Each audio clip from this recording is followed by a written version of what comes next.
This is Back to the Light. This is the very first solo album from Brian May, Queen guitarist, for those of you that don't know who he is. This was released in 1992 on Parlophone Records. It's pretty harder rocking than a lot of the 80s Queen music. I think that Brian was a little bit frustrated by Queen's direction, especially from The Game onwards in 1980. And this kind of is a release, kind of a release of pent up emotion, I guess, and a chance to get back to heavy rock.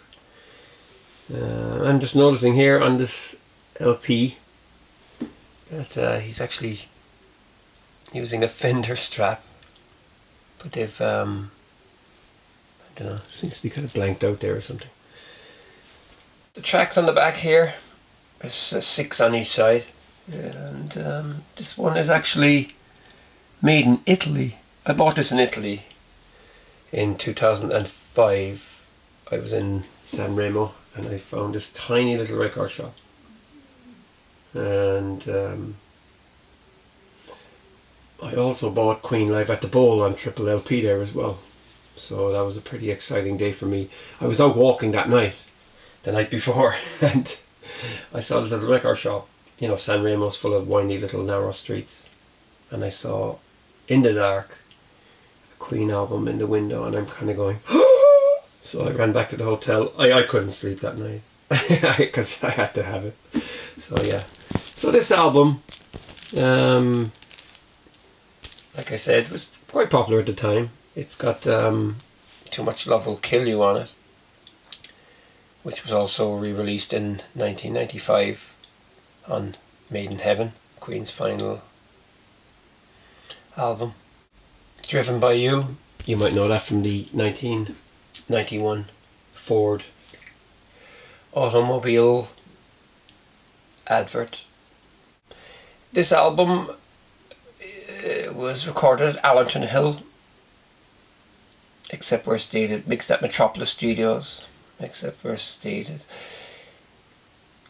These performances were digitally recorded on 2 linked Sony 3324 24-track machines with Apogee filters and mixed back on the 2 tracks of the same machines.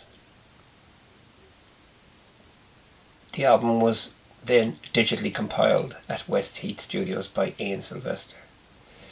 The guitars were played mainly either through Zoom boxes or good old or new Vox AC30. Brian had a love affair with the Vox AC30 amplifier. That's where he got his sound. Actually, he asked Rory Gallagher in the late 60s, how do you get your sound? And Rory just said Vox AC30 and a tone booster. Brian went out and bought both, and that's where he gets his amazing sound from. And he also thanks Dick Denny for designing the AC30.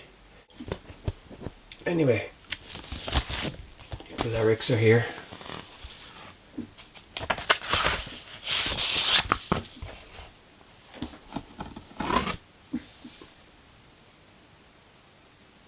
There you go, they're the labels. Yeah, it's an Italian pressing, obviously. Yeah.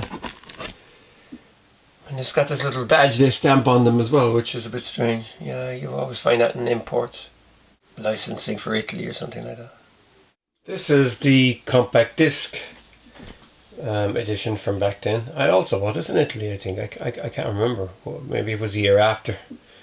I used to go to the same place every year. I used to go to south of France, land in Nice, and then take a train to the Italian border and go to San Remo for a few days. It was a very nice place, very old world. But this is a CD from around the same time. This is the UK edition with the artwork. There's a Hollywood Records version as well, and it has a different cover completely with Brian playing a classical guitar. There you can see again the Italian I don't know, license, whatever the hell it is. Yeah, This one's printed in EU. But yeah, it's a pretty good album. I mean, I didn't really listen to it much at the time, but I was listening to it again the other day, and it's actually not bad. So it kicks off with The Dark. This is kind of spooky. It's kind of eerie, you know. But it's kind of funny in some ways. It's almost like kind of something from a fake horror movie. But it says here it includes material engineered by Alan Douglas at the Townhouse Studios, 1980. This is stuff definitely from the Flash Gordon sessions, because there's an orchestra in here. But the guitar, the orchestrations they're fantastic. It is, the way it comes in, it's fantastic. It really is a great start to an album. Then we've got Back to the Light. Pretty middle of the road kind of rocker. It's a little bit disappointing after what came. And I think The Dark as well would have been amazing on albums like The Miracle. Quite serious and theatrical at the same time. So mainly the musicians are Cozy Powell on drums, and he sounds absolutely fantastic. Massive sound. On this one, bass, Gary Tibbs, and then with some backing singers, Miriam Stockley mainly. As his first ideas for this song, engineered by Brian Zellis and Peter Schweier, March 1988. So, Back to the Light could have been something for The Miracle. I'm not sure.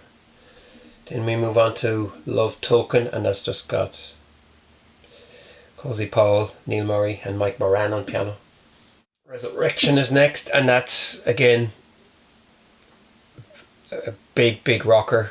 Great drums from Cozy, extra keyboards Don Airy, and this is from material engineered by Sean Lynch and Lise Massis at Mono Valley Studios and Marcus Studios. Doesn't really say what year, but I presume recent years, just before the album was made, I guess.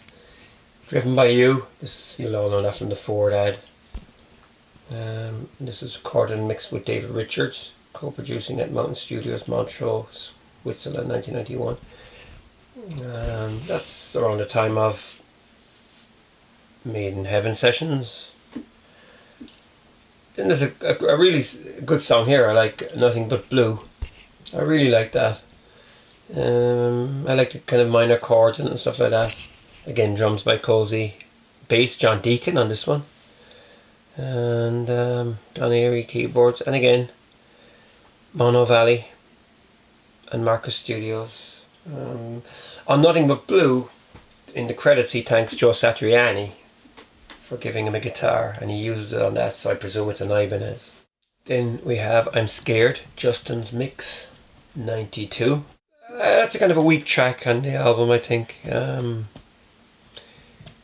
Just name checks lots of different things. He even says I'm scared of Stephen Berkoff.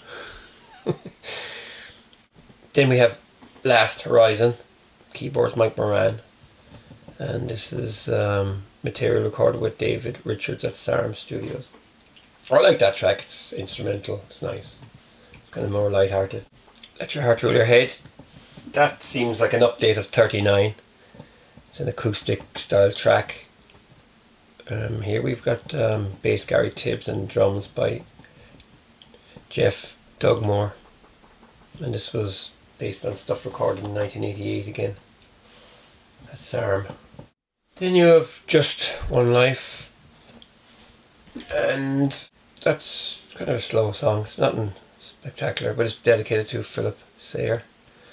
Again, includes material engineered by Dave Richards at Mountain Studios. Could be Innuendo sessions, something like that. And then the album finishes with Rolling Over. And this is a cover from The Small Faces. Vocals Brian with Chris Thompson, drums Jeff Dugmore, bass Gary Tibbs, piano Mike Moran. And then there's a gathering of backing singers, and this is based on stuff from 1988. You got the credits here again.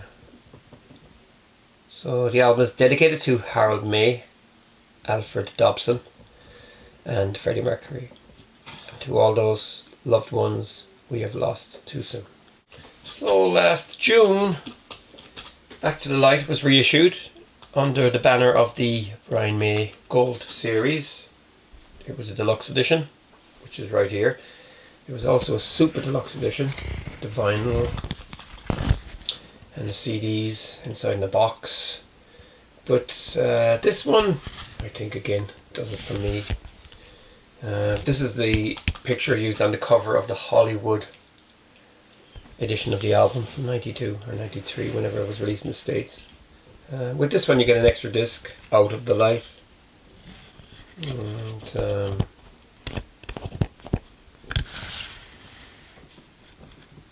there you go. I think the remastering on this is quite exceptional. They did a great job. I've compared both CDs, and the most recent one, this one, sounds fantastic. It's mastered, I think, by Bob Ludwig, which is great.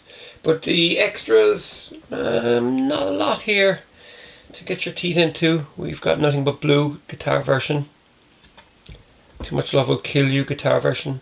These are usually found on the singles that came off this album back in the day. And I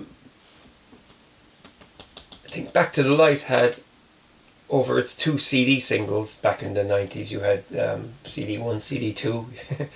It has the full 3 tracks from the Starfleet project on it, which was Brian May's kind of first solo thing really, but it was Brian May and Friends. It was released in 1983.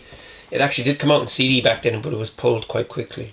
This is coming as well, probably in the next year. It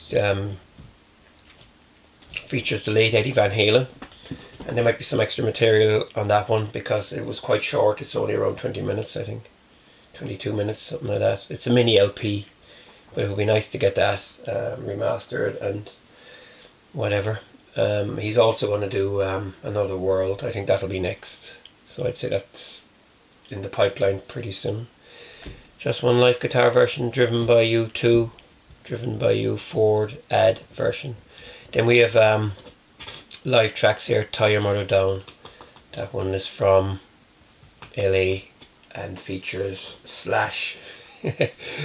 Then we have Too Much Love Will Kill You, 39, Let Your Heart Rule Your Head, Last Horizon, We Will Rock You Live. And those tracks are from Brian May live at the Brixton Academy. They were recorded in mid-June 1993. So yeah, like, you'll already have those, you know. I think it's a little bit kind of, you know, adding Queen stuff here, but May did write We Will Rock You. He also wrote Tie Your Mother Down and 39. So they are his own tracks. A couple of demos would have been nice, maybe. So the bonus material isn't spectacular by any means. Then we have Driven by You, Cozy and Neil version 93. So these are the discs. EMI is back on board here.